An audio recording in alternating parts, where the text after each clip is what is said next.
Alors ce qu'il faut savoir, c'est que la morphopsychologie est une discipline très particulière qui demande à la fois de l'observation, de l'intuition et un peu de sens psychologique.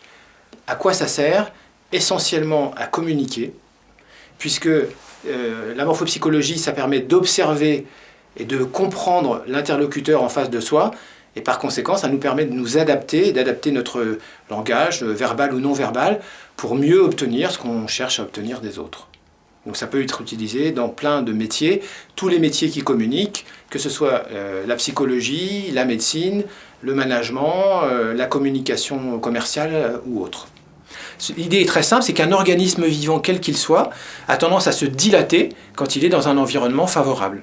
Et inversement, quand cet organisme, quel qu'il soit, est dans un environnement agressif ou hostile, il va se rétracter, c'est-à-dire que sa masse corporelle va diminuer, l'énergie va se concentrer à l'intérieur pour se protéger, pour attendre des jours meilleurs. Donc ça s'applique aussi bien aux cellules vivantes, aux plantes, à des organismes microscopiques, et aussi, bien sûr, ça s'applique, mais dans des proportions moindres, à l'être humain. Je reviens sur cette histoire de polarité, c'est-à-dire que je vais évidemment parler de façon simple et caricaturale, en parlant par exemple des deux pôles dilatés ou rétractés, mais en réalité, chacun d'entre nous est plus ou moins dilaté, plus ou moins rétracté. C'est comme si en fait la vie nous demandait de choisir un certain degré, un certain équilibre, instable. Par exemple, si je choisis d'être rétracté à 60%, ça veut dire que je suis dilaté à 40%. Et c'est ça qu'il va falloir essayer de déterminer quand vous regarderez un visage, c'est la tendance dominante, si possible, bien sûr, le degré, mais ça viendra après. Encore une fois, ce que je vais dire est vrai aussi bien chez un homme que chez une femme, quel que soit l'âge, quelle que soit l'ethnie, c'est universel. Les dilatés sont des gens donc, qui ont un visage large et qui ont une personnalité, entre guillemets, extravertie, tournée vers l'extérieur. C'est un peu la personnalité des enfants qui ont beaucoup d'énergie et beaucoup de spontanéité, de vitalité, et donc ils ont besoin d'extérioriser cette énergie. Et ça, c'est fondamental pour eux. Quelques exemples de dilatés, entre guillemets, purs, en sachant que c'est jamais pur à 100%, mais disons des visages quand même très faciles à repérer en tant que dilatés, un visage de bébé ou d'enfant et un visage de femme.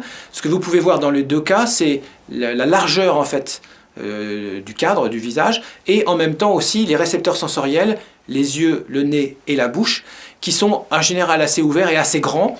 Et troisième élément qui vient souvent en rajouter un petit peu, c'est l'expression du visage. La quasi-totalité des dilatés ont une expression ouverte, positive et joyeuse.